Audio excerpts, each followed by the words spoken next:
आज मैं आपके सामने इंडिया बुल्स रियल एस्टेट के बारे में बात करूंगा और मेरा इस कंपनी के ऊपर नज़र जाने का रीज़न जो है उसके आगे भी डिटेल में बात करी जाएगी।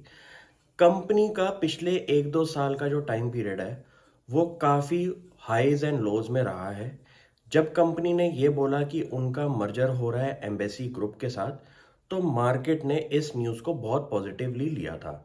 लेकिन जब सेबी और बाकी रेगुलेशंस ने इस कंपनी को आइडेंटिफाई करना शुरू किया, तो उसके अंदर कुछ शॉर्टकमिंग्स दिखाई दी हैं, जिसकी वजह से अभी ये मर्जर जो है वो स्टैंड स्टिल हो चुका है। लेकिन इस दौरान के अंदर कंपनी की जो फाइनेंशियल पोजीशन है वो डिटोरिएट होती हुई दिखाई दी। और कंपनी के अगर आप फाइनेंशियल नंबर्स चेक करेंगे तो आप बोलेंगे कि इस कंपनी में कोई भी वैल्यू हमें नहीं दिखाई दे रही। लेकिन मैं कभी कभी मार्केट के अंदर कॉन्ट्रा कॉल भी लेता हूँ और ऐसी कंपनीज आइडेंटिफाई करता हूँ जिसके अंदर थोड़ी बहुत भी अगर टर्न अराउंड की पोजीशन बन जाए तो कंपनी की वैल्यू में एक बहुत बड़ा चेंज आ सकता है। जैसे कि इस कंपनी का जो कोर फैक्टर मेरे को सबसे बढ़िया लगा वो है complete management change of this company. Company की जो इस टाइम मैनेजमेंट लीडरशिप में लोग बैठे हुए हैं वो इंडिया के दिग्गज प्रोफेशनल्स हैं। जैसे कि अगर कंपनी के आप कोर लीडरशिप में इस टाइम बंदे देखें तो उसके अंदर चेयरमैन और आपका एग्जीक्यूटिव चेयरमैन जो हैं उनकी अगर आप प्रोफाइल चेक करेंगे तो उसमें से एक प्रोफाइल में आपको एक एम्प्लॉय दिखेगा जो कि एम्बेसी रीट का सीईओ रह चुके हैं और उन्होंने इस कंपनी को ज्वाइन किया है। प्लस कंपनी का एक और लीडरशिप चेंज के अंदर जो एम्प्लॉय आए हैं वो एचडीएफसी प्रॉपर्टी वेंचर्स के सीईओ रह चुके हैं। तो इंडिया के दिग्गज प्रोफाइल वाले बंदे अगर इस कंपनी में ज्वाइन कर रहे हैं और इस कंपनी की सफाई में लगे हुए हैं तो मुझे लगता है कि आने वाला टाइम इस कंपनी के लिए काफ़ी पॉजिटिव रहने वाला है। सफाई का मतलब ये होता है कि जो पिछली मैनेजमेंट ने गलतियां करी थी उस चीज को ठीक करने में कभी कभी 1 से 2 साल का टाइम पीरियड लग जाता है।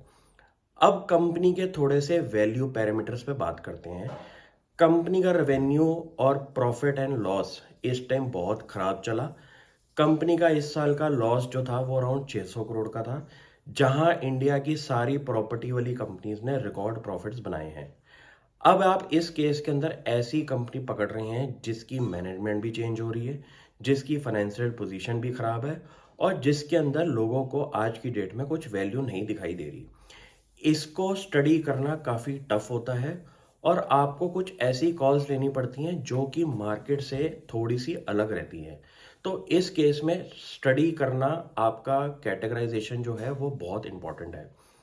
मेरा जो रीज़न इस कंपनी को पकड़ने का ये है कि मुझे इस कंपनी की अगर मैनेजमेंट क्लियर फोकस बता रही है कि हमने जो पिछली गलतियां करी हैं उनको हम साफ कर रहे हैं। कंपनी का जो लैंड बैंक है वो है अराउंड 3270 एकड़ ज़मीन। कंपनी इस टाइम उस लैंड की पेमेंट कर चुकी है और इस लैंड का जो कॉस्ट ऑफ एक्विजिशन था वो था अराउंड 509 करोड़ रुपए, जो कि फुली पेड अप हो चुका है। कंपनी की डेट पोजीशन पिछले 1 सालों में काफ़ी इंप्रूव होती हुई दिखाई दी और कंपनी इस टाइम नेट कैश पे बैठी हुई है अराउंड 350 करोड़ के। तो कंपनी का जो फाइनेंशियल पार्ट है वो भी इस टाइम सॉर्टेड दिखाई दे रहा है और कंपनी एग्जिस्टिंग लैंड बैंक को कैसे मोनेटाइज करेगी फ्यूचर के अंदर, उस पे सबसे ज़्यादा आपकी नज़र रहनी चाहिए। प्लस कंपनी के जो एग्जिस्टिंग इन्वेंट्री है हमारी लैंड सेल करने वाली और प्रॉपर्टी सेल करने वाली, उसकी इस टाइम अनसोल्ड इन्वेंट्री की वैल्यू बैठ रही है अराउंड 10,000 करोड़ की। कंपनी की मार्केट कैप अगर हम चेक करें तो अराउंड 3200 करोड़ की है। कंपनी का लैंड बैंक अराउंड 3270 एकड़ ज़मीन है। कंपनी के पास अनसोल्ड इन्वेंट्री अराउंड 10,000 करोड़ की है और कंपनी की पूरी मैनेजमेंट जो है वो इस टाइम चेंज होती हुई दिखाई दी है। ये एक ऐसे पैरामीटर हैं जहां पे एक ग्रीन लाइट का अगर सिग्नल आएगा तो बहुत बड़ी रिटर्न दिखाई दे सकती है।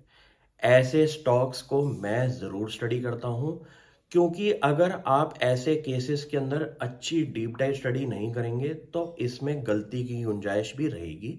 इसलिए ये उन लोगों के लिए न्यूज़ है जो कि इस कंपनी को आगे फर्दर स्टडी करना चाहते हैं। Thank you.